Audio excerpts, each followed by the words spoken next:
Here we are. We're sitting up at Burrow Canyon once again. I think it's like I actually think it's exactly 1 year from the last time we did this. I think so too. I think I think we're exactly a year out. We got pretty much the same weather, beautiful setting behind us, Burrow Canyon, shooting park up above the San Gabriel Valley and the San Gabriel Mountains, the site of CRW 2023. That's it. And that's what we're here to talk about. I mean, we've been up here all day today. This was a fast and furious day. People are gonna see some of the footage from this or whatever, and they're definitely gonna wish they were here. Dude, that's how it always is. It's that FOMO, but it's fun. Yeah, it was. There's a few new faces up here, which is always good. Some of the usual suspects as we have sitting here at the table. So I'm sitting here with Jesse and with Tony. These guys are the dudes that you see that are behind the scenes of CRW I know there's other guys. Yeah, 2 of the 4. So we got Jared and Nick. Unfortunately, both of them had some prior engagements, couldn't make it out. So I'm just going to be talking shit about them. The whole time. Yeah, the whole time. But as much as even though I love them. If I can contribute in any way whatsoever, you make sure and let me know. 'Cause I love to talk shit about them. Last year, they were heckling me behind the cameras. Yes, they were. Yeah. And then this year I told them they had to be on it. So they both scheduled something to make sure they didn't have to be. Those fucking guys. They're like, we're busy. Yep. Yeah, but it's been another good day. I mean, we just got... First off, like there's a couple of new faces here, and we got the 8482 media crew that sits behind the cameras and the lights and makes all this stuff happen. Appreciate you guys. Yeah, with Eli and Tony this year, and this was like Tony's first kind of experience, and we were talking about it as we were just setting up for tonight. Going, we were just talking about the people, and how cool the people are, and that's why I come to this stuff. Mm-hmm. The shooting for me is a bonus, right? All the cool stuff. Was Tony here last year for? No, this is his first experience out here. You weren't here for 2022. No, he got to experience the chaos. Oh, nice. That is Burrow Canyon and our event, man. Yeah. So. And again, it's like the chaos really just comes in all the things that have to get done and we're trying to get done. From a community perspective, to make the event go off the way it needs to go off for the people that attend. Mm-hmm. And pardon me, I think that is a huge thing that people don't really understand about these events is how much work goes into this. I mean, it's a year's worth of planning. Yeah. And then at some point, you have to get together and you have to start like actually doing stuff, right? Beyond the planning. And then it's, as good as your plan is, there's always things that come up. 100%. Hit you in the side of the head. But I think with that, and this being the third year, the thing that I'm most excited about over last year is to see the evolution from where it came from. So I definitely want to talk about that. Oh, yeah. But maybe real quick, we could just kind of recap last year. Sure. And, talk about the goods and all the good stuff, but also things that were learned and where you guys see it changing or being different or just improving from last year? I mean, where do you guys want to start with that? I'll start on my end on the the screw ups on my end, right? Things that I love that we call it screw ups. The screw ups, the learning points, right? Yeah. The learning points. Yeah. So, for the people who do know me, I have a hard time letting go of certain pieces because I know how I want it to get done. So I know it's the concept that if you want to get it done right, do it yourself. That's a tough one. Yeah. It is, but I have a really good team with me. Right, they're not under me; they're with me. They're beside me. They're the ones who really make things work. And last year, I held on to a little bit too much, which on the back end caused some chaos. I don't think it really bled into the actual event, but on the back end, it caused a little chaos. And so that was one of my biggest learning points is we made it, it was last year was twice as big as year one, which obviously is great, right? That presents a new set of issues. Yeah. I mean, year one, we had 4 classes going on during the day and 4 classes going on at night. Last year we had 6 or 7 during the day and I think 6 at night. So, we had 12 instructors as opposed to having 6 instructors last time. So we doubled the instructors.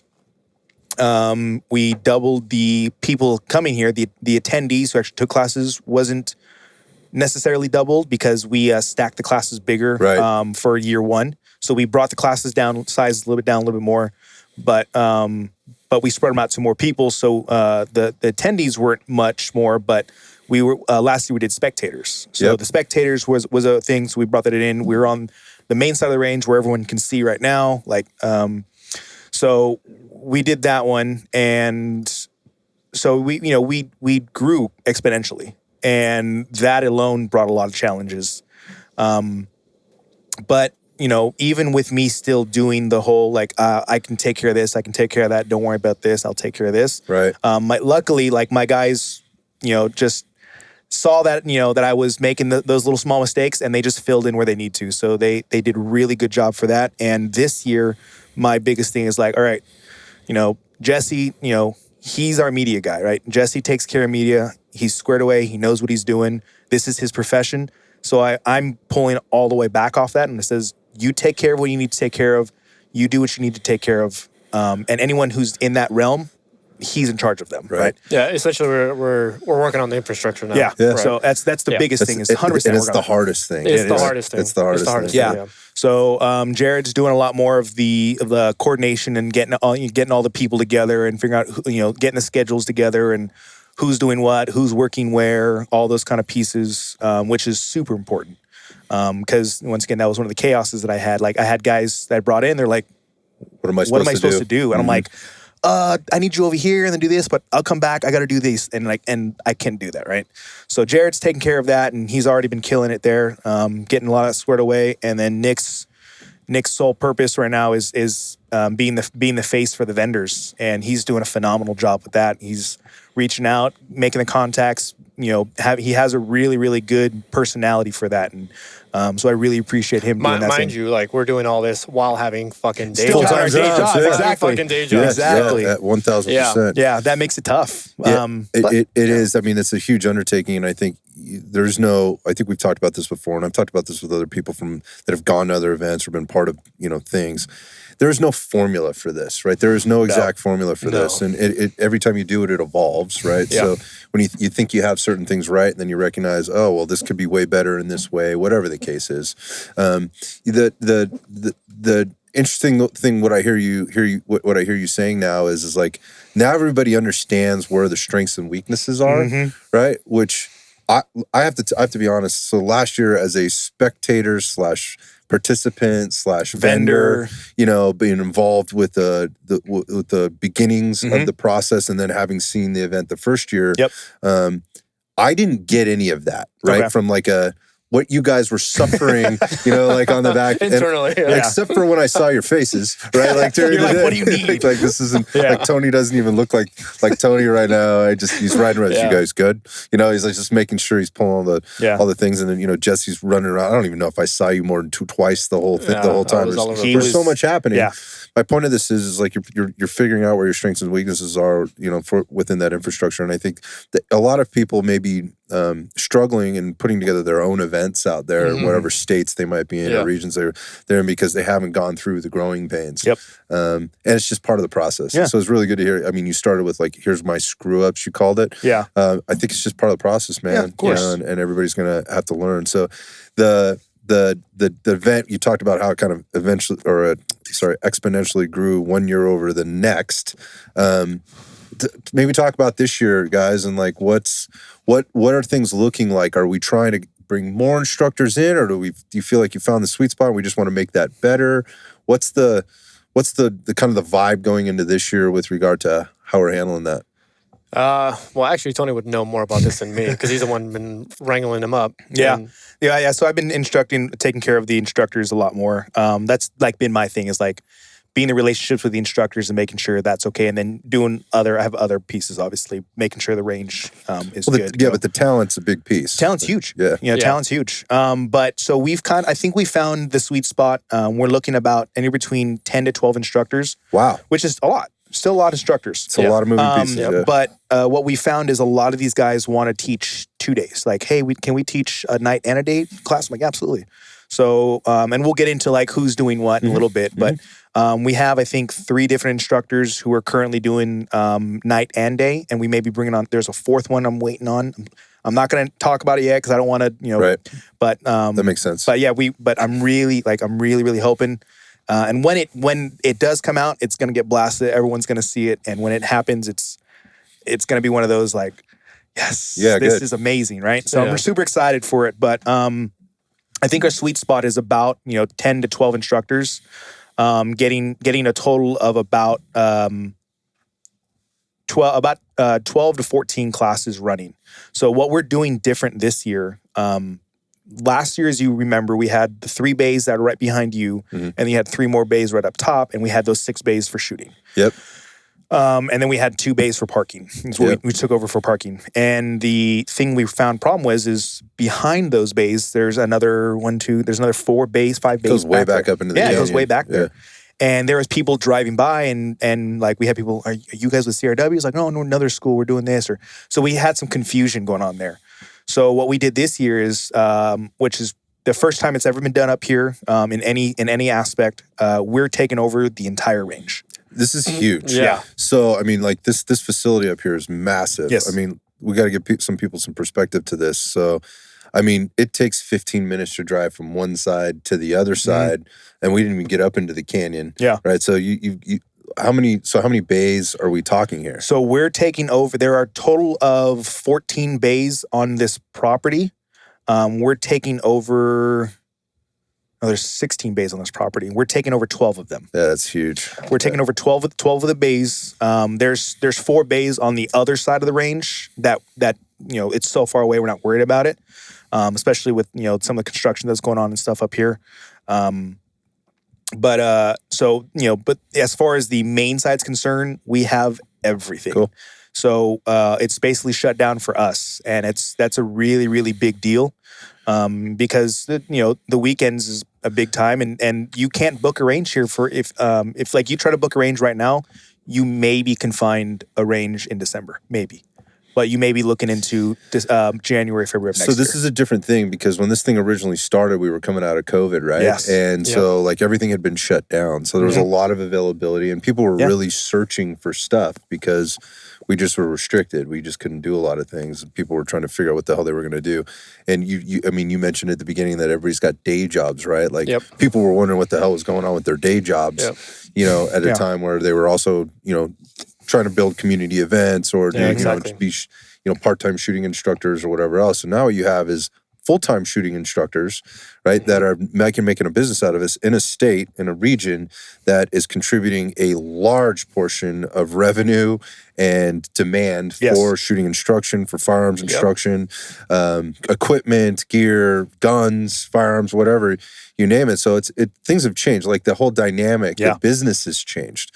So I think, it is huge. I mean, they're shutting it down to the public for the entire week, for 3 days. So 3 days. That's big. So for those people coming up here, you are privileged in that, like everything that's happening up here for that time, there's no interruptions or interference with what's going on. And I have been to other events where there's a little bit of working around, and fine doing that. It's not a bad thing. It's just it does create challenges for the people, the people that are putting on the event and the people coming to the event. Which we had last year, right? We had last year. So you're limiting that potential. Yeah, we said, fuck it. We'll just take the whole thing. Yes. Just give us the whole pie. Right. And so now we don't have to worry about that, which helps make the event better. And I think, again, so infrastructure and just talking about tidying up certain things that might not be available to every event holder that's out there, but you guys have worked it out, which I think is great for everybody. I think it's just it helps you provide a better product for the folks coming, and more particularly, I think for the vendors too coming in, knowing that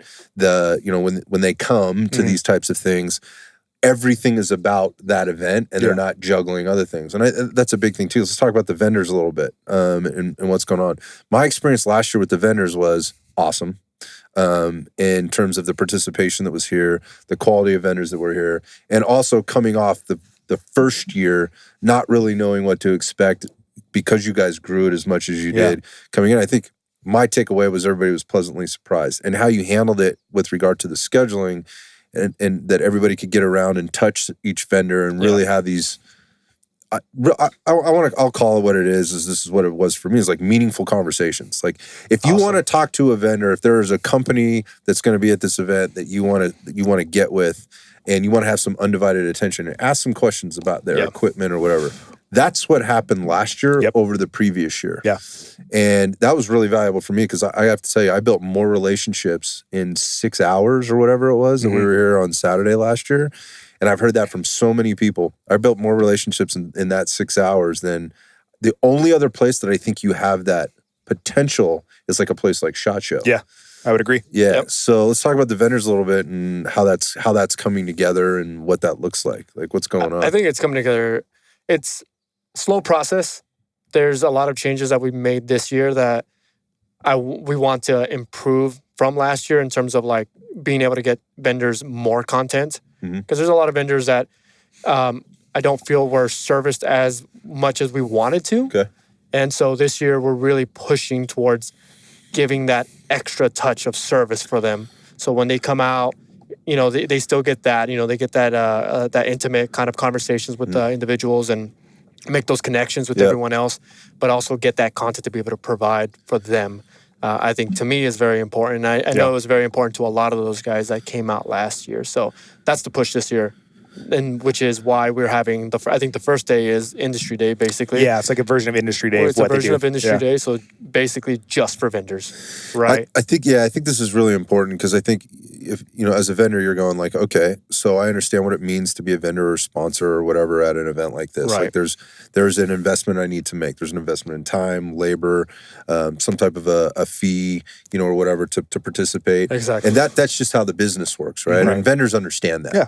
So, but they also have to go back to the paper, right? And the pencil and paper, or pen and paper, and go, how does this pencil out from a return ROI, on investment? Right? Yep. Yeah, an investment perspective. So when I go, am I selling or I'm literally selling? Like there's transactions happening where I'm selling product or whatever. That's usually what it is. Yep.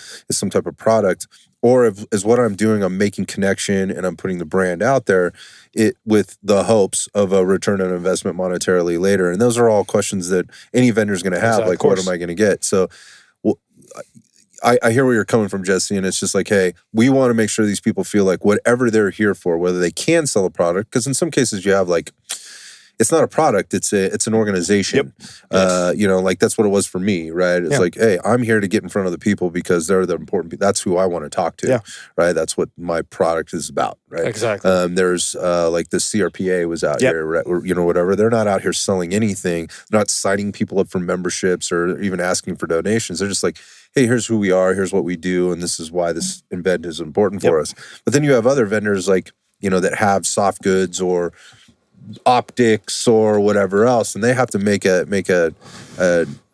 solid business decision on whether this makes sense. Yeah. My point to this and what I was saying before is that I don't care who you are, like the value that I got from those vendors, I want them to know that whether they sold me something right on the spot or not, like I got some really good information from them that helped me make that buying decision, later. And so I don't know, that was my takeaway on it. Right. So you're talking about like, hey, how can we provide them some content to take away, which is an investment for them if they have to make it work. It's an expensive investment. A lot of guys, I know I talked to a few vendors, and they talked about the content aspect of it, the media aspect of it. It can get expensive. Getting a photographer out there, a videographer to do some video content, like it gets expensive really fast. Yes, so it does. If we can provide some of that and kind of mitigate that cost, all the better for them. Right. All the better for us. All the better for everyone. Yeah. And I think Jesse's doing a really good job of that. So he put together our vendor pack, and you and I talked about it. We looked at it last night. Yeah, fantastic. And his layout that he really did, good, it's easy to read, simple. Straight to the point. Yeah, but it has a lot. It still has enough going on to where it keeps you looking and engaged of what you're looking at.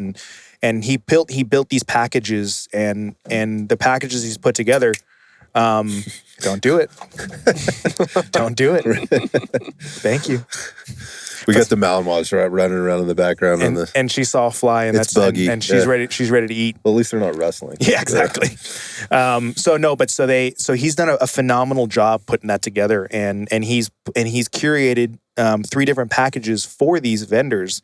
To if you're just here to show up and you just want to make the connection like you were talking about and sell some things, like there's a package for that. If you want to have that but have a little bit more of like opportunity to get some marketing value out of it, there's a package for that. And it's like, hey, we want to go all out. We have a marketing team, but at the same time it's not doing as well as we'd like it to, and we hire a lot of outsource.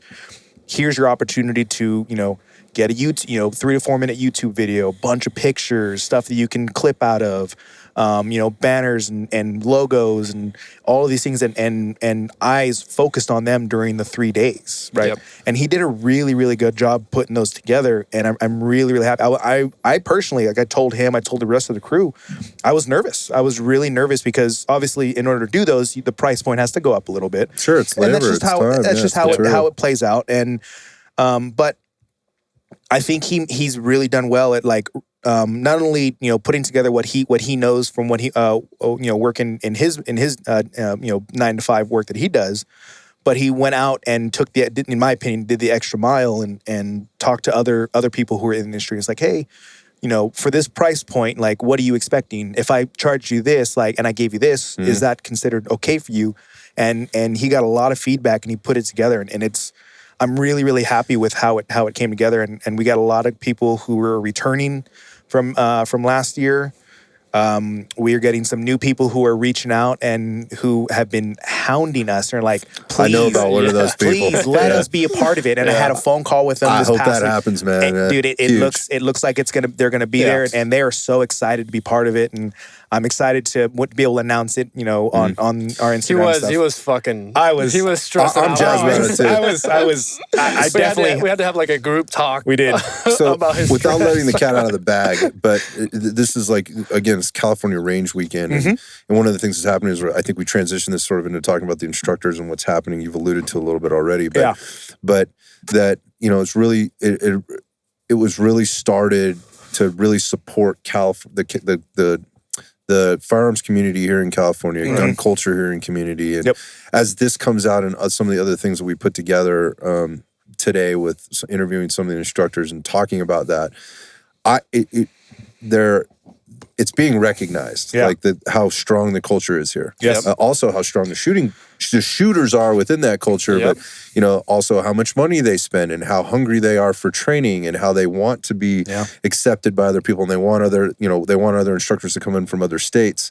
And so this vendor that we're being sort of hush-hush about is a huge one from a different state, and part of it is I have to imagine is their recognition of how much revenue they drive or they get or gets driven here in the California gun community, which I think is very, very smart. And I think it would be a huge opportunity for, to kind of show others this is what needs to happen kind of everywhere. But again, it's still about California Range Weekend. Yeah. It just happens to be the California's hosting it, but it's not limited to that. No, not anymore. Not anymore. No. It's starting to really grow. And I think that's what's really cool. Once again, the company talked to, and I was like, hey, I brought up the, business side of things. I'm like, hey guys, from a business standpoint, you guys probably know, California, you guys probably sell a lot to them. And he's like, without skipping a beat, he's like, you guys are, California is number 2 of who we ship to the most.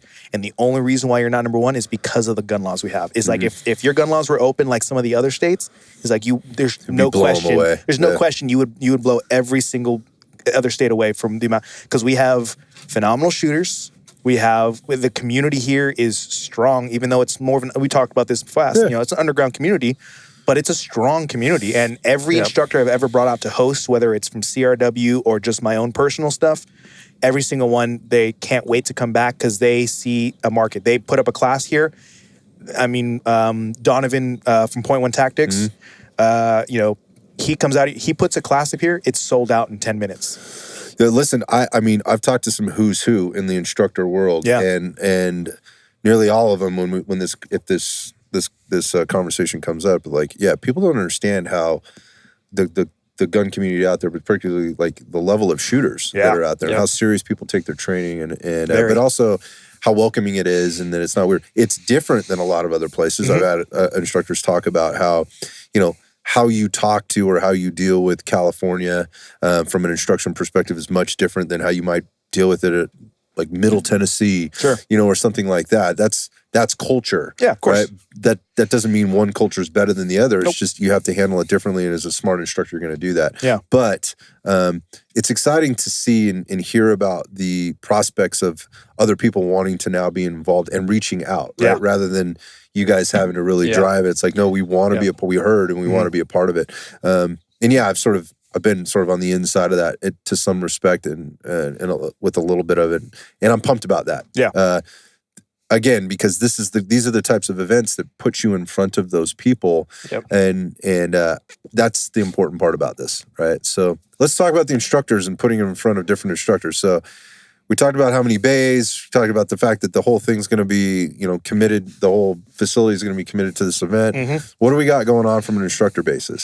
So I actually have my full list written down because that's the other learning point for me is when we did this last year, we had making lists on everything, Excel spreadsheets, all that stuff. That's awesome. So this year, like I said, we have one instructor I'm still waiting on an official answer on. But as of who's officially signed up for now, so we have Lucas, who he's been out here in the past. Risen Warrior. He's part of Risen Warrior, so he, good guy, phenomenal instructor. We have Core Vision from up north. They're going to be coming down. We Kawa was excited to come back. I think he actually reached out to me. He's like, "Hey, if you want me back, I'd love to be back out there." And without a question, obviously, I said think yes. He was one of the instructors I was fucking really surprised about, like the community out here. Yeah. He was really surprised about it. I have to say this will drop before Cal's episode, but we actually recorded an episode with Cal this morning, and he said this very thing. So then people will hear from him in a couple of different ways as a build up to this event, sort of talking about the community here, because he was here for a long time and he's not anymore, but he's coming in and he's fired up about it. He's making a big commitment, and the guy has a lot of reach. Yes. And to hear him sort of talk about it in that way and very honestly and very openly and transparently about it, like it's great to see that. Just like, again, when I said I've talked to a lot of people that have trained in a lot of different places in the country, they make a point to talk about how awesome it is out here. So that's fantastic. Yeah, so I'm super excited to have him back.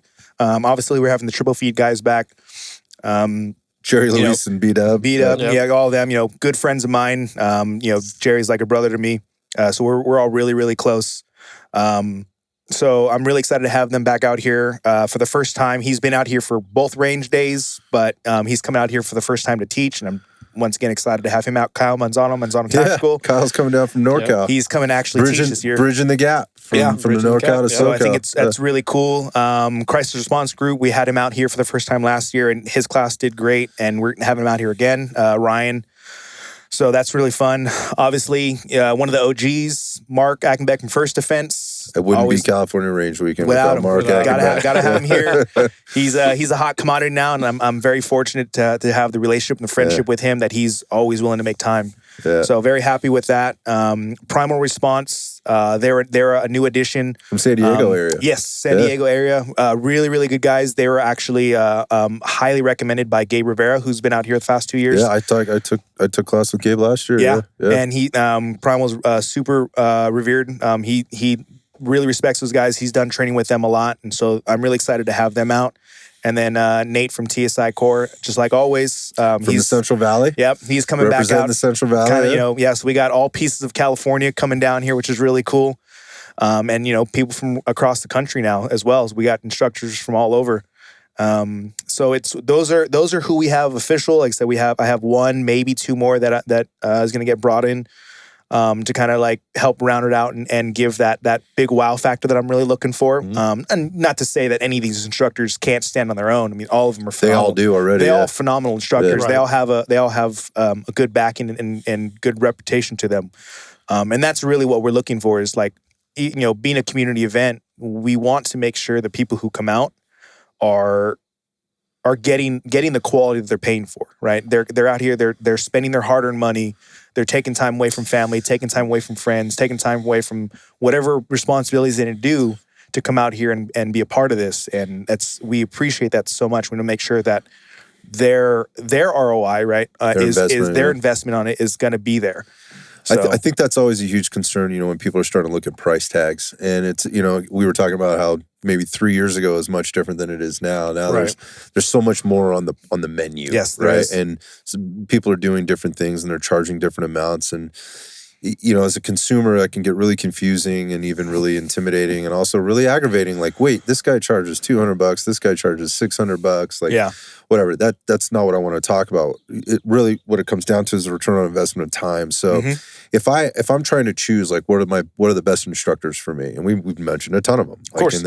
And I have to get in, I'm challenged maybe even to get into their classes because, like, Mark Hackenbeck, you guys mentioned, is an example. Like, Mark puts his stuff up on the schedule. He posts it every quarter. It's not up there very long before it's sold out. Nope. So you have to plan for this, and then you have to be ready, to get into the class. And then if you do, then you have to plan travel, plan ammo, plan time away, or whatever else to get into that one day that he may be teaching. Yeah. Right. And then that's your investment. So let's say, I have no idea. So I'm actually, I know exactly. I'm training with Mark actually next weekend. He's going up into Northern California. Kyle Manzano is actually hosting him at the home range there. So that's going to be my first experience with Mark. Yeah, that popped up and was like, oh, fuck yeah, I'm doing that. But so I'm going to be with him for 2 days. Going back to like the 2-day thing, the amount of value that you get out of it, return on investment, how much am I spending? When you look at the spend, like, so if I was going to, my point of this is if I was going to try and book 2 classes with 2 different people in 2 different areas at 2 different times, I have to take time off. I have to make time around the family. I have to make an investment, gas, hotel, whatever else, if I have to travel. That adds up very quickly, right? And there's a few things that come along with this. One is, like, if I come to one of these events, I am fully immersed. I might pay a little bit more for 2 days, but I might be paying less than I would pay for 2 days to work with 2 different individual instructors at 2 different classes. Yeah. And this has been my experience at these 2-day, even 3-day events. The return on investment that you get is way more than you think it is. Because there's no downtime. Like, there's no, like, here's the other thing about this like immersive like style that you guys are doing here is, like, when I show up, from the time I get there to the time I leave, I am fully in it.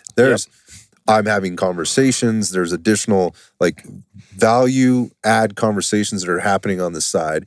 It goes first thing in the morning till late at night, really as late as you want it to go in a lot of cases, right? Exactly. Sometimes too late. Don't plan on sleeping much. Or maybe you're like, nope, I got to get back, get my food in me, get some sleep, and come back the next day. But understand that the 2 days or 3 days in this case, which we'll talk about the schedule, that you spend, you are in front of the people all the time. The instructors, the community, the vendors.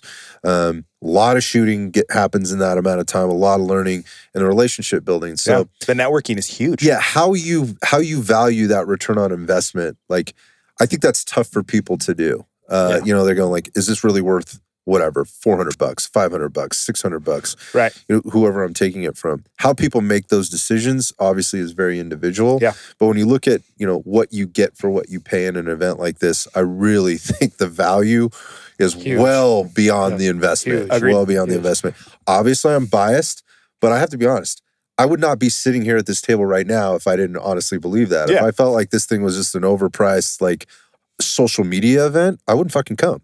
Like, I wouldn't be sitting here right now. Like, well, we've talked about that. There's been a couple other random events in around the country that either we've heard, you and I have heard of, or you and I have been to, and we spent the money. And even if it was only like $100, you're like, this is unorganized, it's pure chaos, and there's nothing. It's like, and it's just not worth our time. It is, and sometimes it happens, and it's not growing pains or whatever. Yeah, it is. Right. Sometimes things just happen, and it's not always.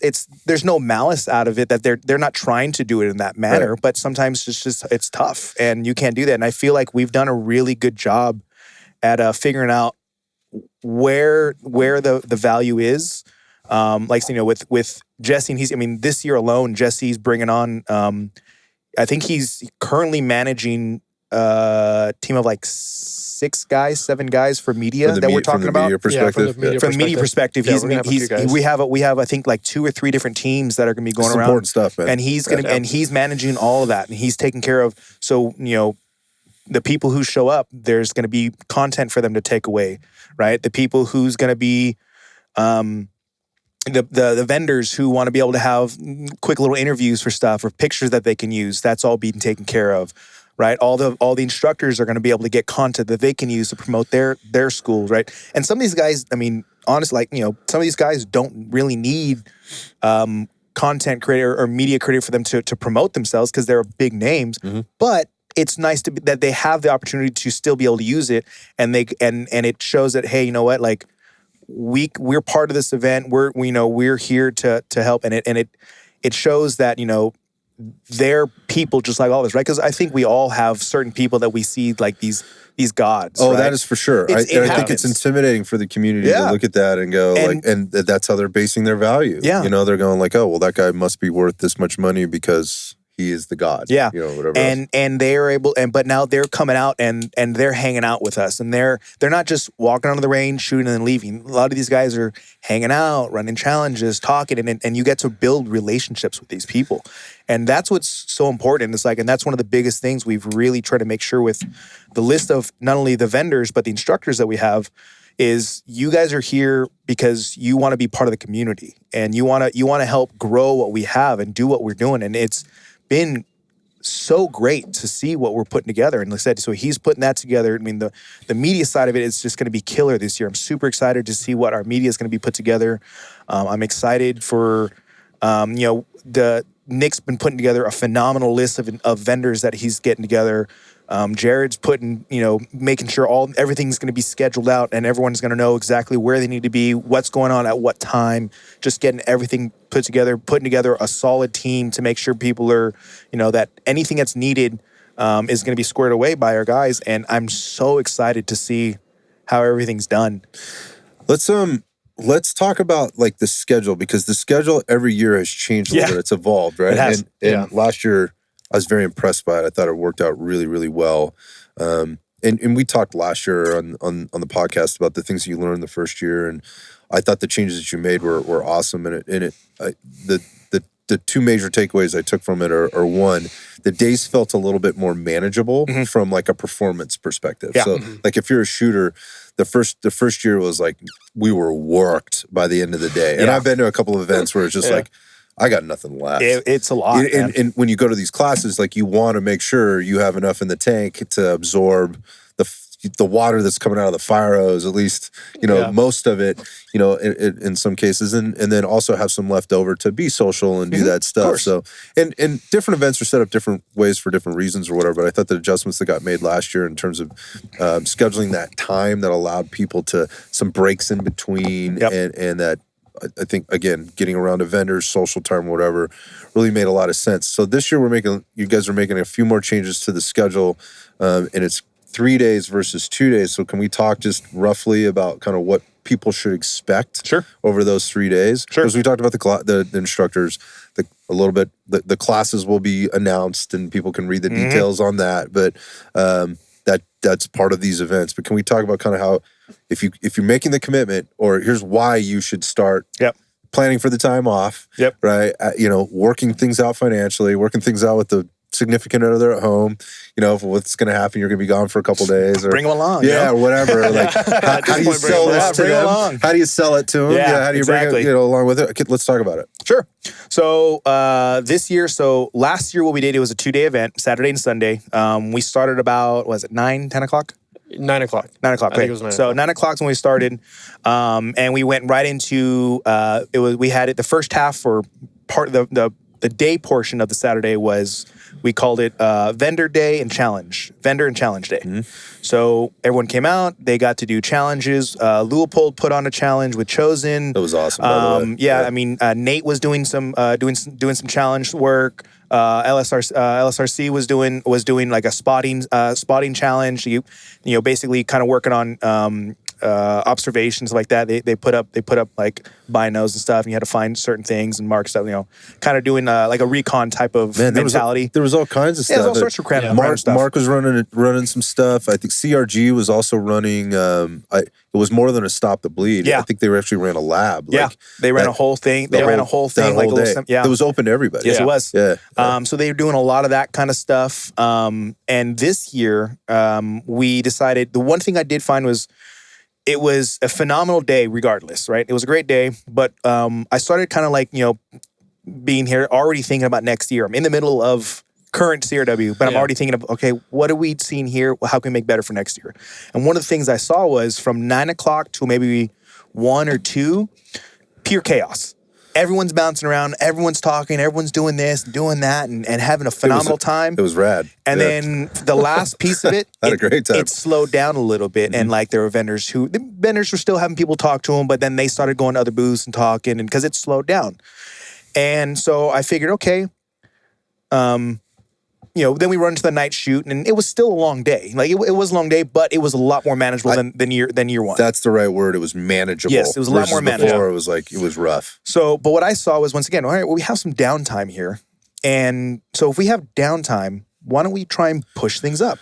So, and split things off. So, what we're doing this year is Friday is going to be kind of a vendor day, but what Jesse was calling it, he called it the industry day, or like that's what SHOT Show calls it, industry day. That's fair enough. And we will call it industry day. Look, I work in the fitness industry. We have those too. So you have SHOT Show did not invent this. Yeah, of course, right? Of course not. But they've definitely done a good job with it, right? Yes, they have. So what we're doing this year is that kind of the same concept, but the difference what we're doing compared to what there is, they call it industry day because it's a bunch of different industries coming together, getting media content and all this stuff to blast out, but it's selected invite people, right? Yep. You have to be media pass and all those different type of stuff.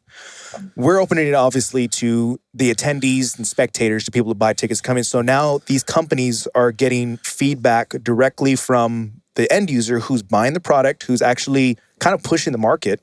Like honestly, like you can, a good way to kind of to prove that is, you look at the light game, right? Surefire stepped up their game crazy because of the desire that people have and the demand of our community of what we're wanting out of lights now.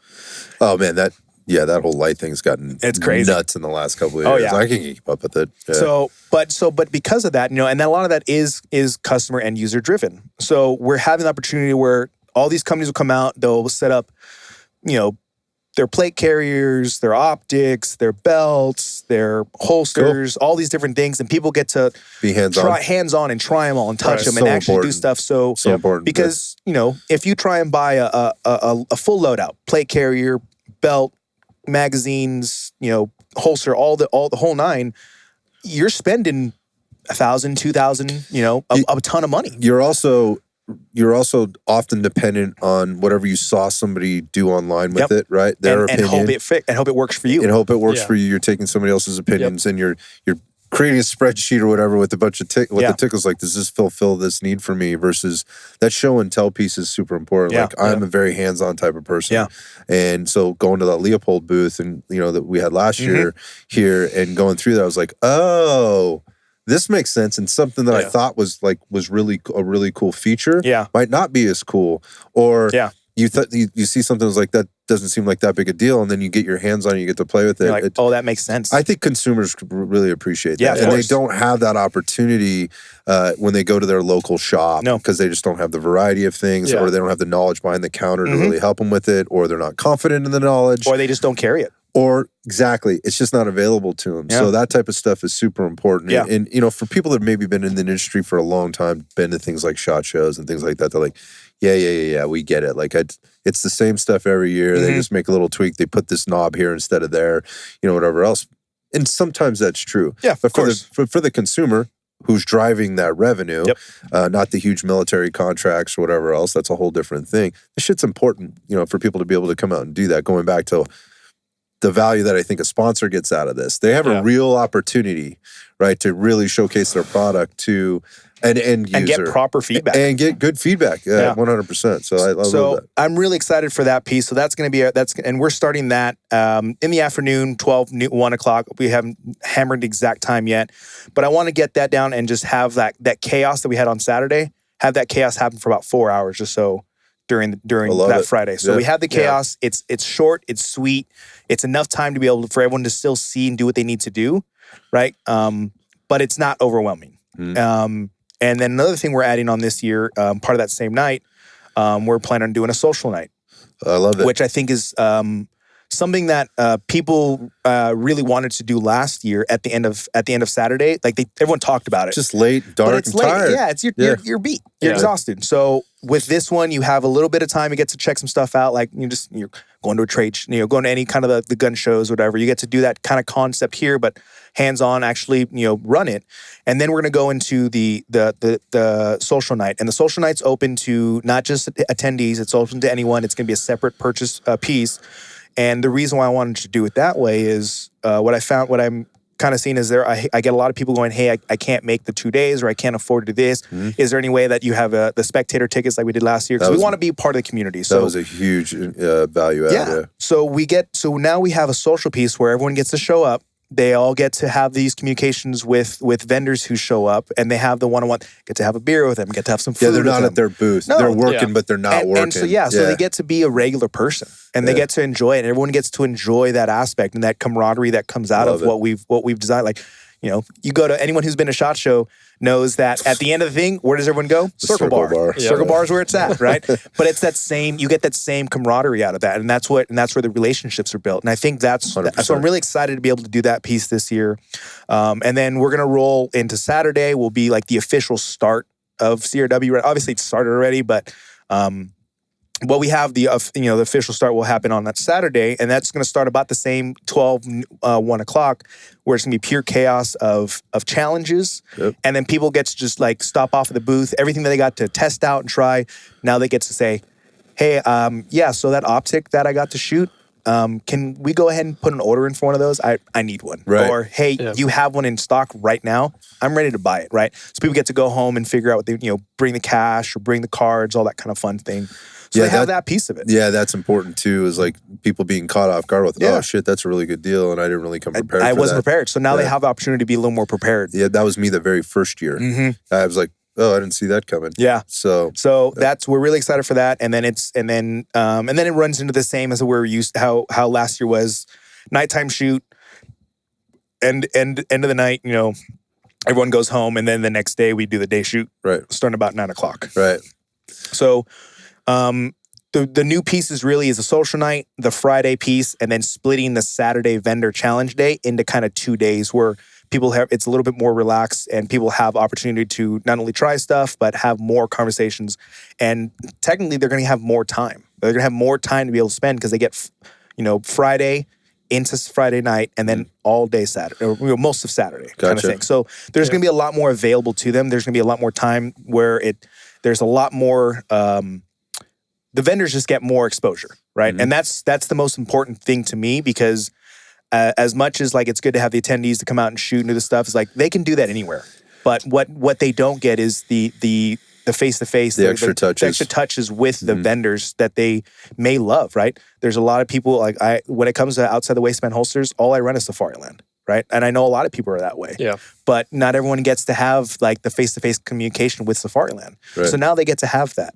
And then it's all of those different pieces that is really, really important that I'm excited to be able to do. Yeah, I think that really is the community building piece, right? Yeah. And that is like exposing people to all the things in real life, in living color. Yeah. And not having to depend on, what they see online, particularly now with how people have that information delivered. Mm-hmm. Again, going back a couple of years, it was much different than it is now. Yeah. It's evolved so fast. It has. And you're limited, quite frankly, a lot of times of what you see, like who's got the bigger budget, that can play the social media game without being, shadow banned or, whatever the case is. Like there's a big part of this that, I think as things have evolved and there's so much more equipment, there's so much more gear, there's so much more content, there's so much more instruction.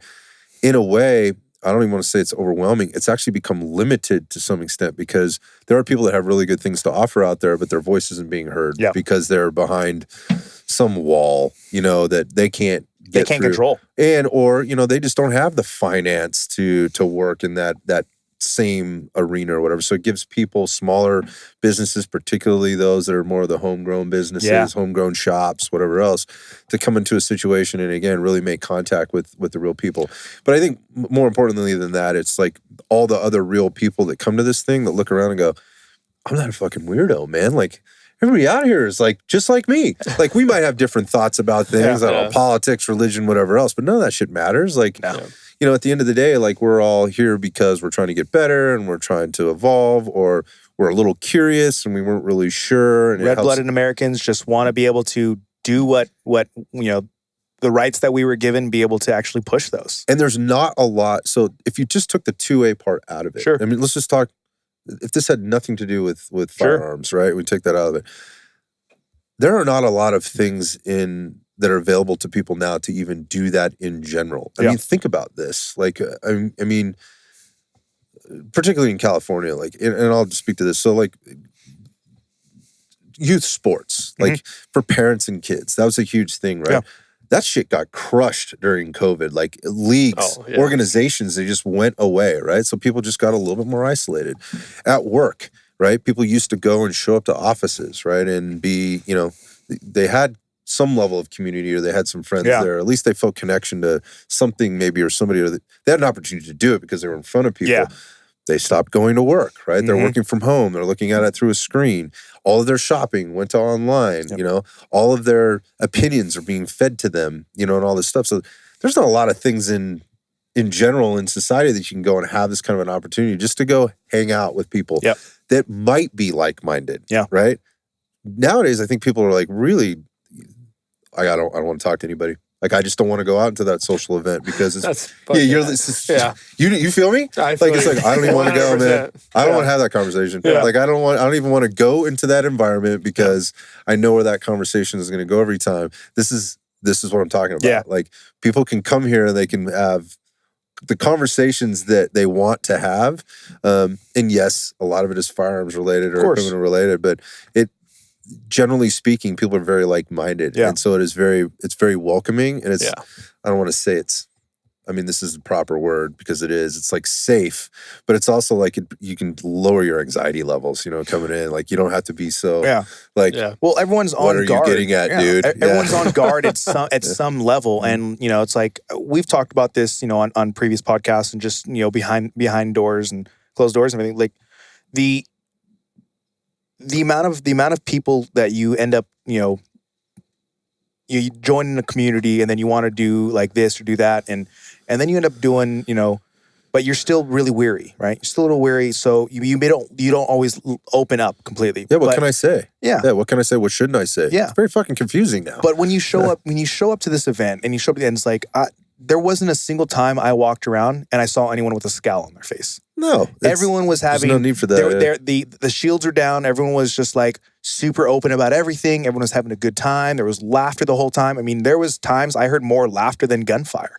Yeah. Right? There were certain times that just, it's like, and sometimes the laughter outdrove the gunfire, which is pretty wild, right? Because there were just so many people having a good time and just want to be around. Like we had the cigar shop going on.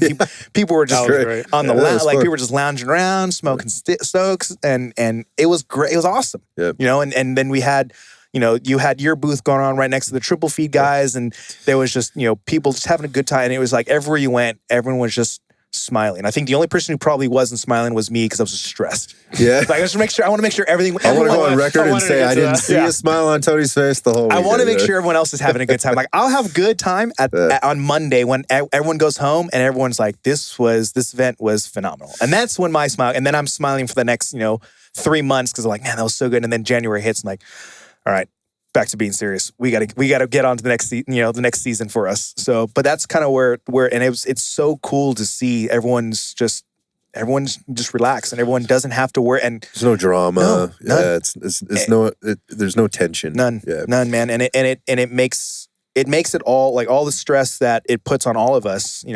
I know I'm not the only one.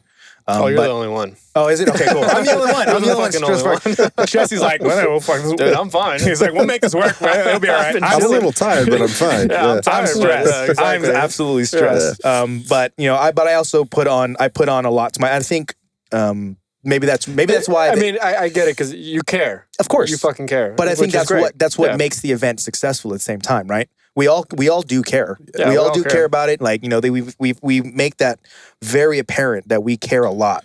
Yeah, we talked about this the other day because it doesn't.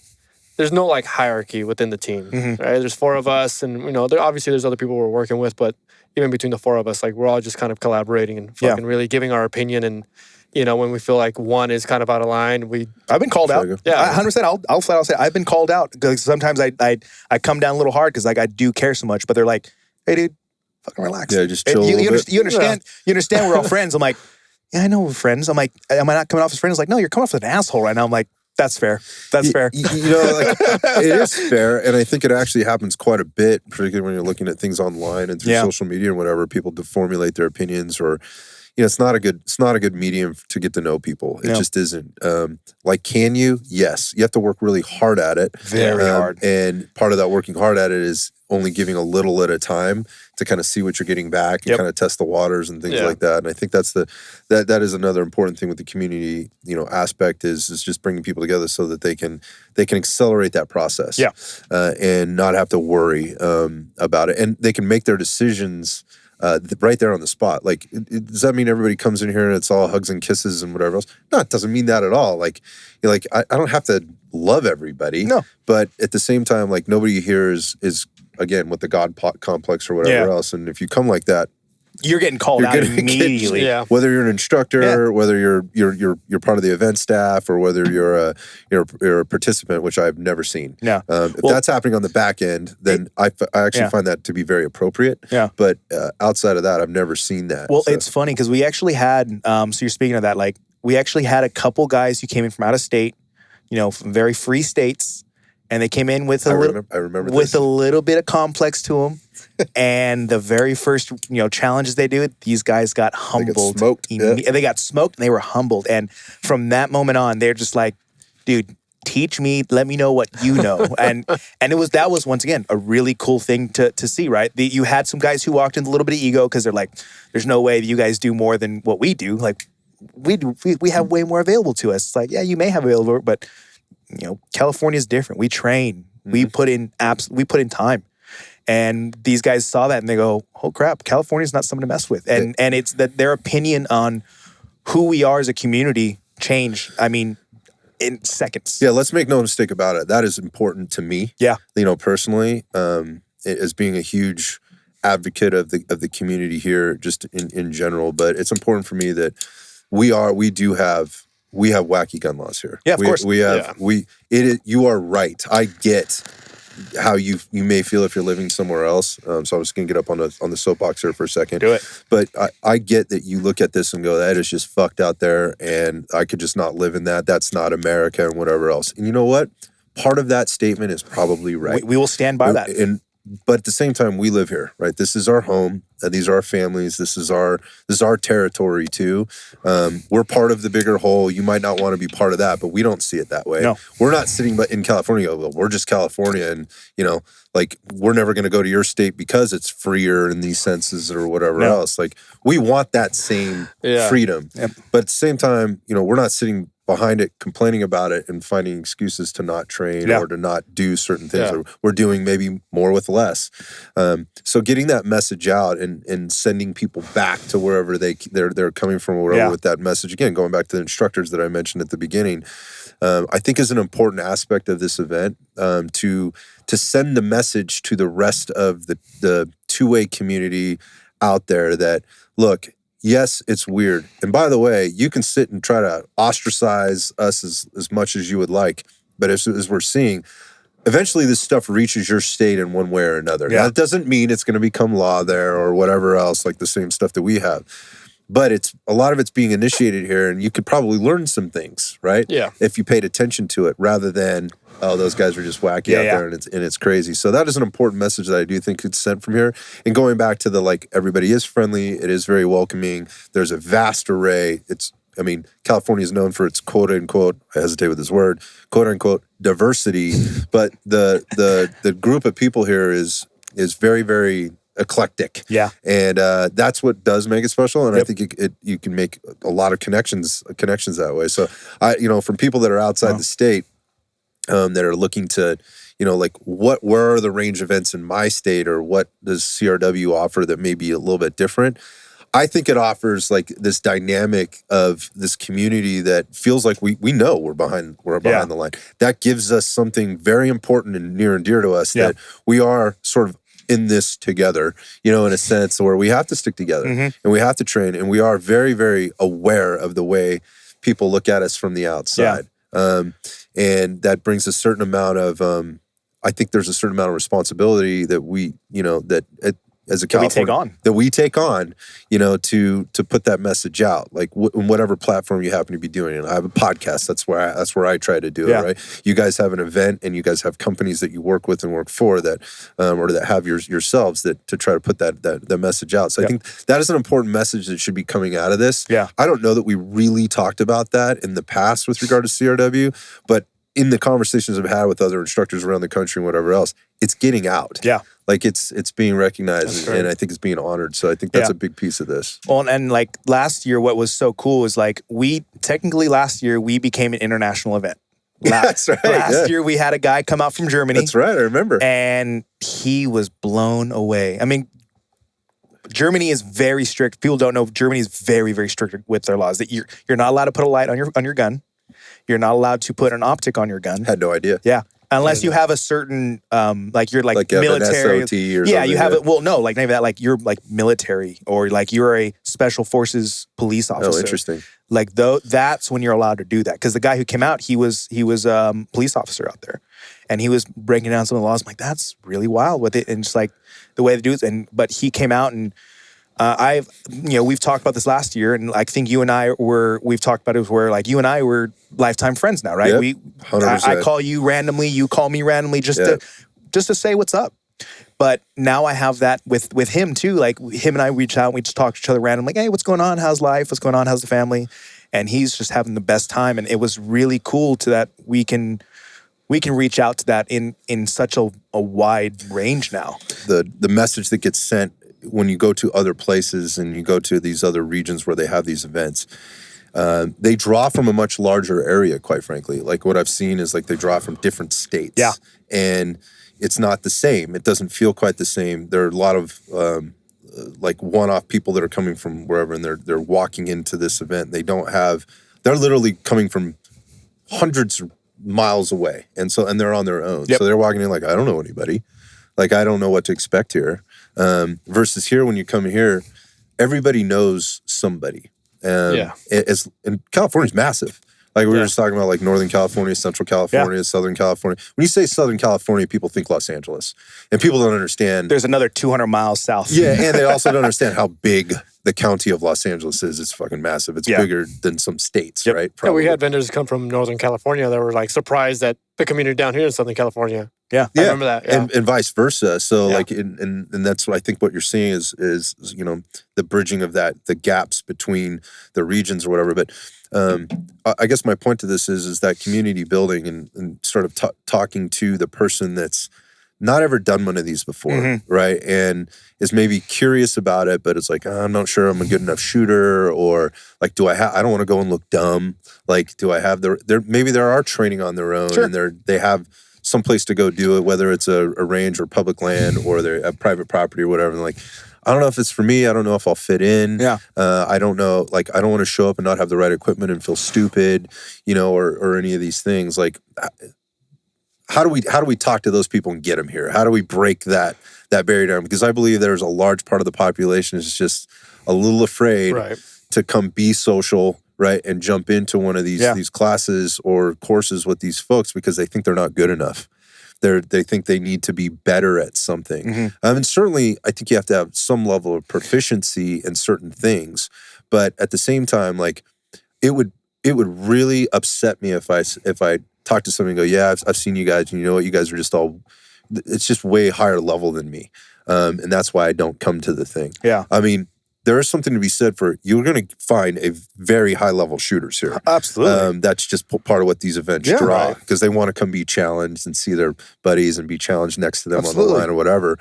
But I think there's a huge opportunity for those that are a little curious, and maybe even be able just a little bit kind of, I'm not sure this is for me. For How do we talk to them? Yeah, for those, I would suggest the spectator tickets.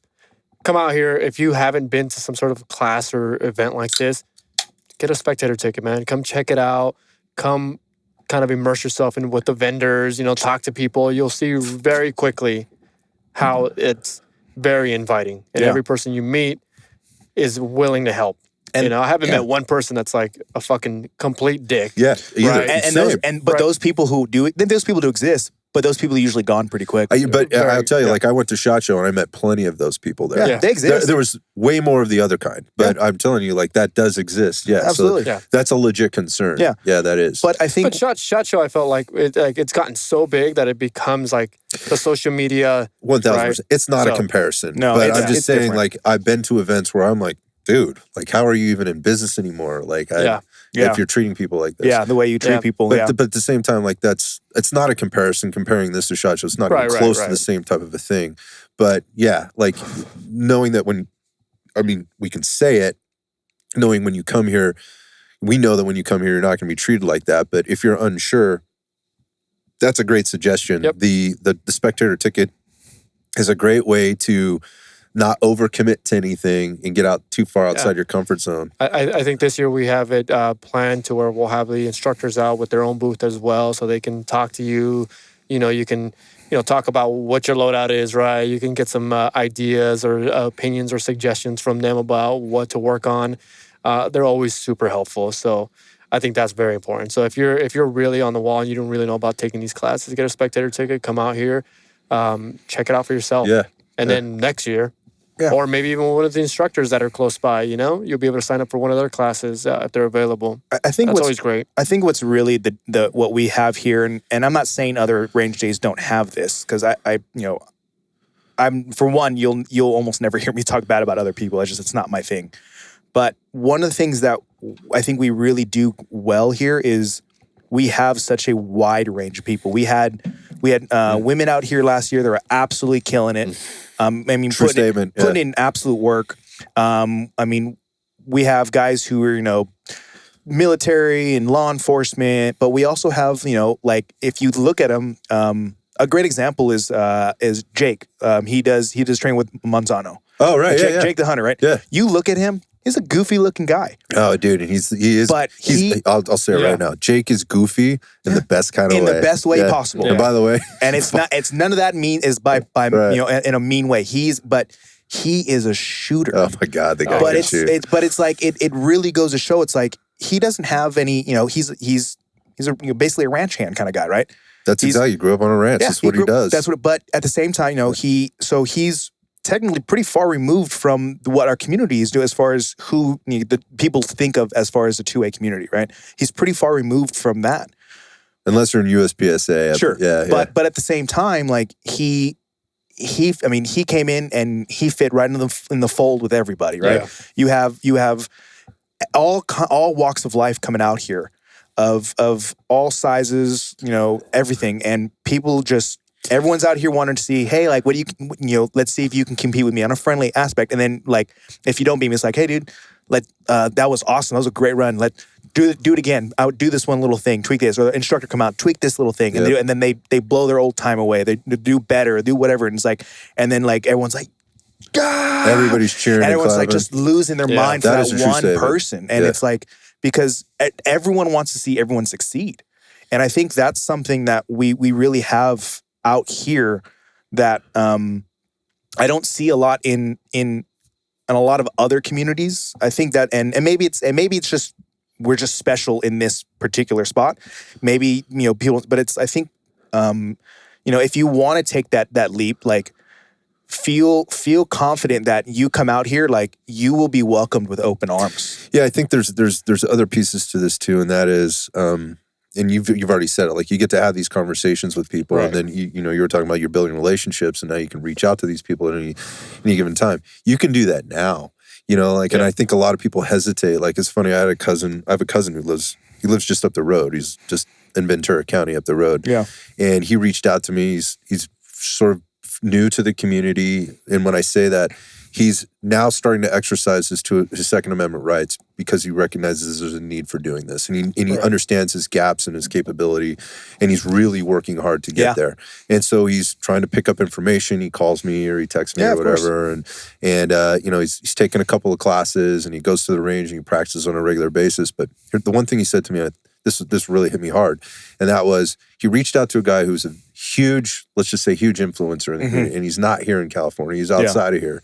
In fact, he's all the way on the other side of the country. And he goes, dude, I sent this guy a DM. And you know what? He hit me back. He answered my question. I'm like, and it dawned on me, I'm like, for me, I was like, and you're surprised by this? Like what do you, of course he did. But he was very intimidated to send that message. He was very intimidated to ask that question. And I think there's a massive amount of the population in general that is afraid to ask that question or is afraid to reach out to people in the community for fear that they're going to look dumb or that they're going to be laughed at or, you know, they're just going to be ignored or dismissed. And yes, like answering DMs all the time is hard to do if you're, you know, I know guys, my buddy Joe Dawson up in the Pacific Northwest, that dude literally will respond to over 100 DMs every single day. I mean, it's hard to do that. It's a whole nother job. I was just having this conversation with him about that. It is a job, and I don't think people recognize that. But on the flip side of that, like there are people that'll do this, right? They will answer those questions. So if you've heard all the names right on the podcast, and you're going to see some stuff come out over the next few months. And we'll talk about like announcing when the tickets will be sold and those kind of things. But you can reach out now and start asking questions if you're a little bit curious. You know, and then make the decision like, should I sign up for a class or should I just get the spectator ticket? California Range Weekend on Instagram. Feel free to DM us all day long. We answer all of our DMs. I gotta admit, because I really had a conversation with Kawa today. I met him last year, but I didn't really have a chance to talk to him. And he's kind of an intimidating guy, right? The way he looks, I would disagree. I met him in the hotel lobby today, and I was like, I'm not sure how this is going to go, right? But we hit it off because I didn't know he was like so deep into like media. He does a lot of his own media content, and we hit it off. And I was like, wow, this guy is. I was surprised how humble and welcoming he was, and how like he really sat there and had a conversation with me. Like we've known each other for years. I was like, oh shit. Well, so there's the case in point right there. I mean, you're a guy that's been around it. You're around, and I've been around for a while. Been around for a long time in the media game and the shooting game and whatever else. And even it still comes up for me too. I mean, I interview people. There's some people I tell you, I've had a couple interviews and I've shared this with some people on the back end. I go, this is the most intimidating one I've ever done. Like, I don't know how this is going to go. Like, I don't have a lot of like intel on this guy outside of what you see. And I'm not sure. But what you end up finding out, I've not walked away from anyone ever and gone, well, that was as hard as I thought it was going to be. Like, it's exactly what you just said. Like, they're just dudes. They're just dudes. Well, and like kind of going off of his point, like a great example is, you know, we were doing our full auto shoot at the end and having fun. And it was a good time. And we had a couple belt feds out there, and one of them we were shooting. Kawa was very familiar from, you know, his military days with. That was his thing. He knew the gun very well, and there was people walking up and they just couldn't figure it out. And the guy who brought all the stuff out, who owns it all, he was busy doing something else. He was running up and down the line. He was running up and down doing his thing, and, you know, super appreciative.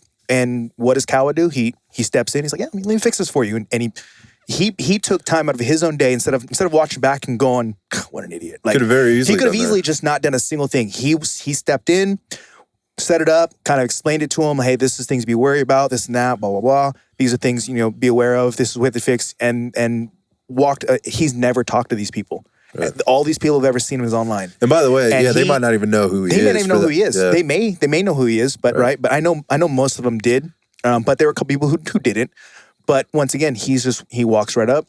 He fixed everything. He got it going. He said, "You good to go? Good. All right, run it. Make sure you do this, because this one gets a little finicky if you don't do this." And he runs it, and then all of a sudden he's like, "Hell yeah, dude, get after it!" And really immediately he brought himself into the fold without anyone asking. And it's that way you really need to be, you know, it shows, like exactly what he says.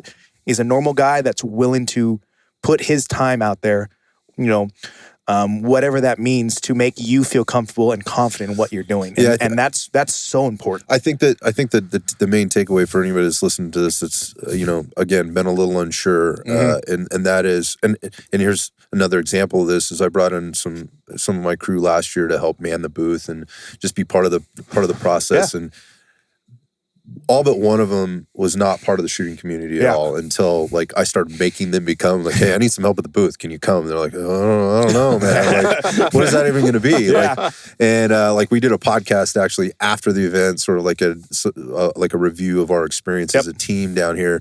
If anybody wants to listen to that, you can listen to it because there were people on that podcast that had never been to an event like this before, and they were able to give their feedback, and the biggest thing was they're surprised at how cool, friendly, and open the people are. Like, like I didn't know what to expect, but I didn't expect that. Yeah, right. And so that was a big piece of it. So, I just want to encourage anybody that may be listening or gets any like clips or anything that they might hear from this. Like, if you're curious at all, even if you're intimidated, reach out, ask some questions. Please, there are no dumb questions, right? There's no it's valid. I don't want to invalidate your, whatever you're feeling with regard to intimidation or being a little bit, unsure.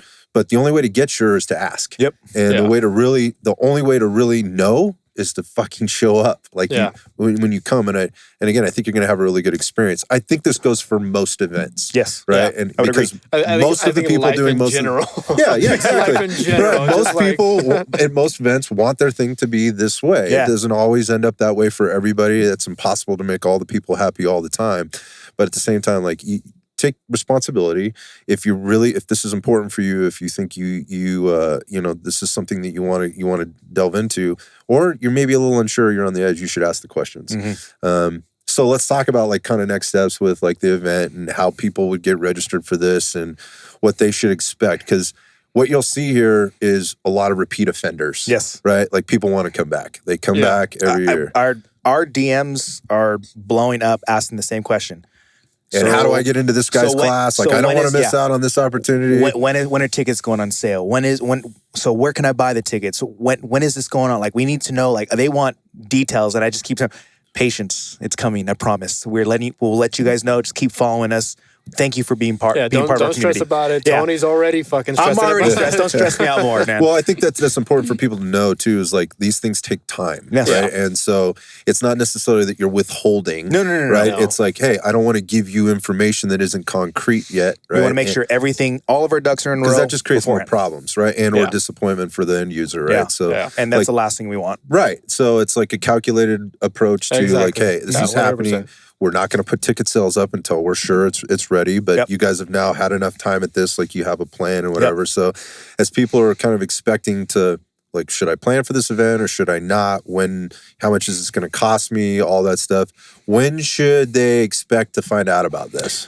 So tickets will be going on sale. I'll just, another little Ironsight podcast exclusive. I love exclusives. You know this. I know. So tickets will be going on sale first week of July. Outstanding. I will leave it at first week of July.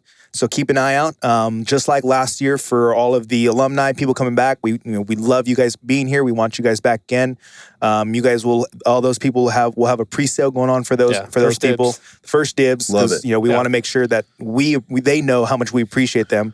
But for those who are coming in brand new, who've never heard about it, who weren't sure last year, ticket sales will still be available for you. There will be still plenty of tickets to go on sale for you guys. So pay attention. Always look at our feed. We will be dropping tickets, and we'll let you know before the tickets go on sale, so you can be prepared for it. And then we'll let you know again when they go on sale. I have to say, like, one of the best parts about these events for me, and just encouraging people to do this, is grab a buddy.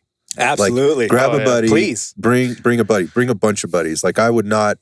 I have to be honest. So giving credit to going back to Kyle Manzano. Mm-hmm. I waited till the last minute in the first year to get tickets, and I was probably one of those annoying guys, because I registered late. Like, I remember your name coming in. Yeah, I had like 2 rifle classes or whatever. I was like, man, I'd really like to have like 1 pistol class, 1 rifle class. What can we do? But what happened when you reached out? Because you reached out. Hey man, here's what's good. I got a direct email right back from you personally, and like we worked through it, and it worked out great. My point of this is like, he really encouraged me. He's like, hey man, like there's a bunch of us going down. You should really go to this. I'm telling you, you're gonna have a great time. You're a good enough shooter for this. Like he was building me up. I feel like you're kind of sparking an idea with that buddy system. Yeah, like we might have to bring a fucking buddy. Figure it out, dude. Like, so whether you're succeeding together or suffering together, it's always better with a buddy, right? That's the kind of the way I always looked at it. Like with workouts, it's the same way. Like if you know you're kind of on the fence with your fitness and your gym life or whatever and going, it's always better to have a buddy on board because they're either going to help you, when they can help you and have a better workout on your good day, but they can also get you there, on a bad day and drag you through it. I think that can be a huge helpful thing, or bring a few people down. You can, like, if you have to travel and drive and pay for gas or airplane flights or hotels or whatever, Airbnbs or whatever you're going to do. It breaks up the cost. It makes it more economical. 100%. It also builds that community. Yeah. And then, when you're going to the social event, you got, if you're one of those people that's a little bit nervous about walking into social events, hang out with at least. You got your group of people, you got your gang there with you that you can hang out, and then you meet the other gangs and the other folks. Yeah, I was about to say, but be very aware when you do that. There's a good chance you're going to split off from your buddy because you're going to make good point. You're going to make friends. You're going to make people that are potentially turn to lifelong friends. That's Kyle. Like I disappeared. Yeah, like I was like, hey, thanks for inviting me. We stayed in the same Airbnb or whatever, and then I don't see him till at we night. Get back we wake home. up the next morning. We're like, so, dude, I didn't see you all day yesterday. Because you find new people. I was out making friends and shooting guns. And that's the most important thing for people to realize. Bring a friend, definitely, so you can have that initial, a shock of what coming in, because there's a lot. It's a lot coming in. Yeah. But by the time you leave, you'll be like, oh yeah, I forgot I came down with you. Yeah. Because everyone is so welcoming. And the other thing you get to do when you know other people that come to these events is you get to exchange notes. Because it's tough to experience everything. Yeah. I leave these things with FOMO every year because I didn't get to see the other classes. I didn't get you can't do everything. Right. And that's also part of the event, is looking forward to the next year. Like, man, like the crisis response guys, like I really wanted to get into that course last year. And it was really tough decisions that I had what to do you want to make? Yeah. But now guess where I'm going to be this year. Yep. I'm going to be with Ryan and the dudes. Of course. This year. I mean, that's my goal. That's the plan. That's my intention, right? We'll make sure it happens, do that. Dude. I'll make sure it happens for you. But I appreciate that. But my point of that is like I missed it the first year. Like I missed it the second year. But what I did do was I was able to make contact with that entire group and the other groups for that matter, and developed a relationship and got to know more about them. And so while I missed the course, I didn't miss out. I really felt like I got something out of it. So, you could be broken up from your friends. That's cool, but that also gives you an opportunity to come back and exchange notes to decide what to do the next year, or what classes you might take in between, or whatever. But I think what's also cool, like you're talking about, you wanted to do that, but like there are people and that's part of the reason why we put this event together. It's like, they're full classes, right? They're full classes going on and stuff. Some of these guys like to do 2-day courses, and some of them are kind of breaking stuff up to make it into a 1-day because of the event we have. But so it gives you two things. One, it gives you a taste of what this instructor is, but it also gives you an idea of like, oh, my buddy, like I said, my buddy was in this one. It's like, I got to take that one. This person's going to be in my area at this time. I got to make sure I jump on that. So now it gives the instructors new people coming in and being able to have someone else that they saw them for the first time, and actually like it made them take the next step of, okay, I need to sign up for this guy's class because he was there. Everyone that I talked to that became friends with or what already were friends with took his class, and I need to be a part of this the next time. So if it's not here, hey, at least I get the opportunity to, they're in my area. I'm making sure I'm a part of this. And it gives that, it helps to get over that initial hump of, like you said, am I good enough? Should I take it? I don't really know where I stand. And it gives you that understanding of where you line up. Yeah, and it also, like, I think when I walk away from these events, what I want to be taking away, the value beyond the community and everything, is like from a training perspective is what did I learn and what can I apply to be better going forward. Absolutely. And you're going to get no shortage of that. And that is part of the, in a lot of cases, what you alluded to there was this abbreviated version of the course that this instructor is giving because of the time that they're given to give. They're given. It's often a shortened version of what they might be offering in a fuller day or even over 2 days. Yep. And some people are like, oh, well, I feel like I'm going to miss out. Initially, that was kind of my takeaway when I went to my first couple events. But then what I got from it was like, no, like what I got was a taste. I got exposure. Yeah. And by the way, like how much can you really get you have to make some compromise. Yeah. Like if I want to get this guy and that guy, I can't get all of it. Right? That's not realistic. Like you have to understand what these are, right? Yeah. And what the limitations are for the instructor, the event, and even yourself from a learning perspective. But here's an example, like a bringing buddies or the friends that you make and the notes that you can compare. The first year when we were here, I was down with Lucas. There was and I was with a couple other guys that were staying in the Airbnb that I was at. A couple of guys were up at Triple Feed, and a couple other guys with Mark. We were all doing low light stuff. Yeah. And while the curriculums were, like the material was sort of similar with regard to the equipment that we're using. Of course. What was being taught was different. Yeah. But how it's taught. Exactly. But was similar. Dude, we exchanged notes. Like we went back and forth. We were able to show one another. We went out to the range. We practiced together afterwards. And it was like, this is what I learned. This is what you learned. Oh, that's interesting because this is how this application worked in this way. And they're like, oh shit, that's interesting. We didn't do that. So you really can force multiply. Absolutely. That stuff that you take away from maybe a one-day event with somebody when you're with a bunch of people, you're with a group of people that you know, you can force multiply that knowledge in training one another. And I think that's what a lot of instructors want. Not every instructor wants that, but a lot of instructors. I think it's going to that world. I think it's going away from it's going away from the you must learn from me only to like, hey, this guy's good, this guy's good, this guy's good. Like we are all on the same page. They teach things a little bit differently because of their background, or they have this because of this. And it's like, and you can pick and choose and figure out what you like, what works for you in your specific situation, right? There are guys who do performance stuff. It's like, once again, going back to Jake, he's a USPSA shooter, and he's a damn good one. He's a damn good USPSA shooter. So the way he goes about things is going to be a little bit different than someone doing a room clearing. But as it should be. Yeah, but he can take away things that he takes and bring it into a room clearing class. He's like, and then vice versa. And that's what is so valuable. I agree. And it just gives you so much exposure in such a little amount of time. Yeah. When you think about it. And again, if you're one of those people out there, I'm in a very fortunate position where I get to do a lot of training with a lot of different people throughout the year. I'm blessed. But that's, I get that not everybody has that kind of access. They have that kind of availability. And so when they have to choose something, that's a big deal. Like I can only choose, we talked about this sort of scenario before, like the guy that runs his own business and has a family, right? And he's trying to get his dry fire in, a few times a week. And he's trying to get out to the range once a month. And he's trying to get to jiu-jitsu 2 or 3 times a week. And he's still trying to get his weightlifting done. He's still trying to be a dad and a husband and a leader at work and all that stuff. Like the time is very constricted. So they might only have 2 weekends a year where they have to choose an event to go to where they're going to invest their time and money, take away from their family time or their business or whatever else. So that is something that, obviously the instructors and the events need to respect. And so when you choose these things, I'll wrap this up in just saying, like when you choose to come to an event like CRW, what you take away, I think provides a lot of value beyond what you would typically get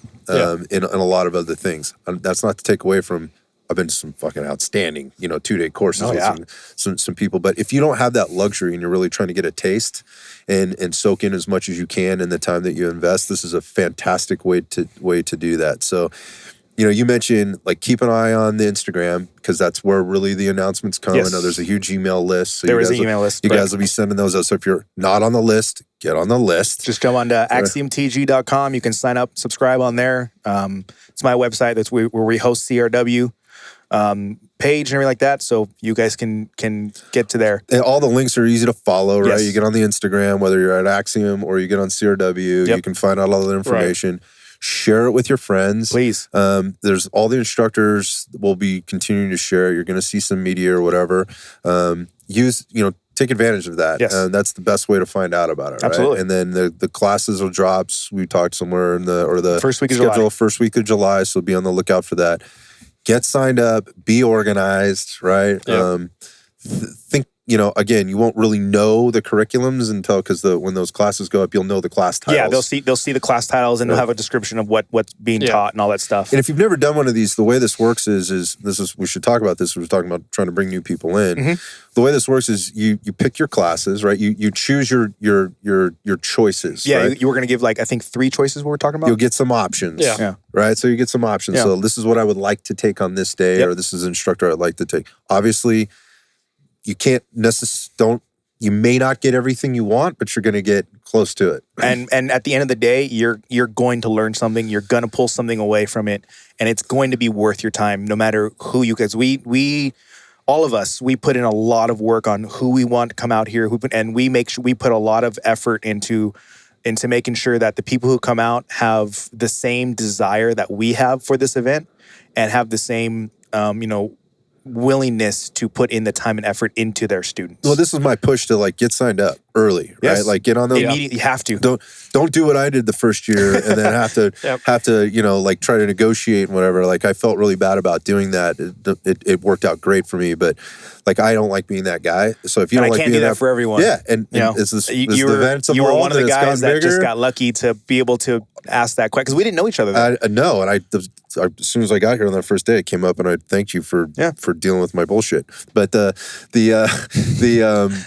point of that is get signed up early, and then once you're signed up, then ultimately you'll get emails from your instructors, right? The instructors will send you an email, a welcome email, but also a gear list of what to expect. When you come, a whole breakdown, how many rounds you're going to need, what you don't need, what to be prepared for, and they'll also give you direct contact. So if you have questions, please reach out to me. So you have that immediate contact, and then when you show up to the event, we talked about sort of how that all works, but it's very organized in the sense of people show up, they register, they get their wristbands, or I think it was wristbands this last year. We did wristbands for spectators and badges for everyone. Yeah, so you get a badge, you know where you're supposed to be from a bay's perspective, and what time you're supposed to be there. And then again, if you've not been to these courses, these are going to be the first types of courses you get there. It always starts with an intro. Everything kind of starts in nice and easy, and then you get right to work. Yeah. And then at the end, you're always provided, any one of these things have ever been provided, you now have a relationship, right, with that instructor. You have a relationship with the people. If that's what you want, and you have those resources there, again, that's invaluable. Yeah. So that's kind of the process that somebody should expect. And I get, I only bring this up because I've been asked this before a lot lately too. It's so how do these things actually work? Yeah. And I think that's pretty much the overview. And I think the other thing as well is for you think you have the other side of the coin of people who are going, I'm not, am I good enough to be here? But then you also have the people who go, I've done a lot of training. Do I need to do more? Right. Good point. Yeah. So and I think we do a really good job at making sure I'll give a quick overview on something not who exactly is teaching what yet. That will come out, but we are going to we will have a vehicles class, a vehicle CQB style course. We'll have a room clearing course. We'll have, nighttime NVG stuff for those people. Performance style shooting. People's hey, I just want to get fast as fuck on the gun. I want to be able to, shoot sub seconds. We got that. We have those people who help. We'll have people who can help you get in through a room. So we're hitting all aspects of it. So it doesn't matter what kind of shooter you are. There's something here for you to learn. Yeah. You will pull something. I don't care how advanced of a shooter you're going to be. There's something here that you're going to be able to pull away. And if nothing else, if you don't take any new information, bare minimum, you get to hear information from a different perspective, and then you get to work on the things that you want to get better at. Yeah, I think there's the variety, the diversity of things that are here. I think that's a real important thing to say, is that there is something here for everybody. Everyone. And going back to the guys that came in from out of state that may have had maybe an elevated level of self-confidence or call it whatever, ego, that you're going to be surprised. Yes. You're going to be surprised at the level of people and again, the diversity of people. I always find myself, I feel like I'm in the middle of the pack all the time. I love being there. Yeah. Right? Because I love seeing the more advanced shooters and learning from them, or in my mind, they're more advanced, maybe in the particular skill that we're working at that time, and then watching the people down the line grow. Of course. Right? And see that and be a part of that, and remembering that wasn't me, or that was me not too long ago, and whatever. So you get this again, whatever you're coming from or whatever you get into. I think the important takeaway is like there is something for everybody, and there's stuff that you may not ever get exposure to in any other way unless you came here. Going back to things like vehicle stuff, NVG stuff, the performance shooting stuff, like or white light stuff. I don't know if Kyle has done any classes out here, has he? Yeah, besides CRW. It's been a while. It's been a long time. So he doesn't do as much as he used to do out here. But so if you want exposure to like a guy like that, like you don't have to go to wherever he happens to be in the country. Yeah, he's going to be right in your backyard. Now, yeah. So and he travels a lot and he still does a lot of stuff. So, but it's like he has. We try to make sure we bring those people to everyone here, so the people here who have that desire can access it, and we're trying to make it as accessible as possible. But like you said, to make it as accessible as possible to you, sign up early, get signed up, get after it, and you will not be disappointed. I promise you, like we said earlier, be disappointed. If you're on the wall about it, if you're on the fence about it, spectator ticket. The wall. I know you like the wall. Yeah. So the fence is easier to hop though. It is much easier. The last thing to say is like when exactly is the event, so people can kind of be thinking about it on the calendar, so they can put it out there and again start planning for it. So it's gonna be Veterans Day weekend, November 10th, 11th, and 12th. Okay. I set it up that way because obviously a lot of people usually get Veterans Day off, a day off, something like that. So maybe they can, if they get Monday off, maybe they can talk with their guys and talk to their company or their work or their own, schedule their business accordingly and take the Friday off instead, right? Yep. And just to make sure we want to make that happen because, I want you guys to be here. I want everyone to be available and be present for all 3 days because there's a lot going on and it's adding to your value and it's adding to us for, at the sappy side of things, it warms my heart and makes me really happy that you guys put your trust and time and energy, money, all of that into us. Yeah, man, I know you well enough, and okay, maybe it sounds sappy to somebody out there, but I think that's what makes the event as good as it is the people here give a shit. Yeah. At the end of the day, and that's genuine. At the end of the day, and we've already talked probably ad nauseum about how friendly and welcoming it is, but that is a really important thing, and it's the agenda is just that. Yep. It's not anything else. And, the only way you're going to know is if you come. Please show up. So come check it out. So November 10th, 11th, and 12th, 2023, here, Burrow Canyon, shooting park, just above the San Gabriel Valley. Put it on the calendar. Ask your questions. Be ready for the rollout of the tickets, which will happen here in just less than a month. Yeah. So by the time this thing comes out, it'll be only a couple of weeks. It'll be coming up pretty quick after that. It will come up fast. So be ready. I just invite everybody when they do come. Make sure like Red Dot Fitness is going to be there, and RSS podcast is going to be there. We're coming to just to hang out with people, chat. Exercise our Second Amendment rights as well as meet with the people and build a community. That's what everybody else is out here doing. And so if you're a vendor or if you're thinking this might be the right event for you and you're listening to this or you just have questions about it, fucking send a DM, right? Just reach out. It's easy to do. It's not limited. No. Right? It's not exclusive, right, to anybody. Nope. Like we just, let's have a conversation. Yeah. Right? And once again, for those people who are coming out, feel free, come say hi to me, come say hi to Jesse, Jared, Nick. We're all friendly guys, I promise. Not me. Okay, don't say hi to Jesse. Jesse's busy. Jesse's busy. But I'm here. Come say hi to me. If my time is spent doing nothing else but shaking hands and having conversations, I'm happy. I'm happy, right? That's all I really want to do. I want people to really understand. I want to drive that home of, please, come say hi, come talk to me. That is what makes my day, is people is coming up to me and complimenting the event, talking about the event, because it's, once again, it's not just me. I am a piece of this event. I cannot do it, and I need to stress this enough. I cannot do it without my guys. Yep. Well, man, I get it. I appreciate you guys meeting with me. Yeah, thanks for having us. Thanks for having me up here today, of course. And everybody else. It's always a good time. I never need to have my arm twisted to come down. I'm looking forward to seeing how this thing's comes together. So for all those people out there that are thinking about it or train hard every day, fucking get outside and train. Train. Even if it's not here, train. Get outside and train. And we'll see you in November. Get some food. Let's do it. All right, man.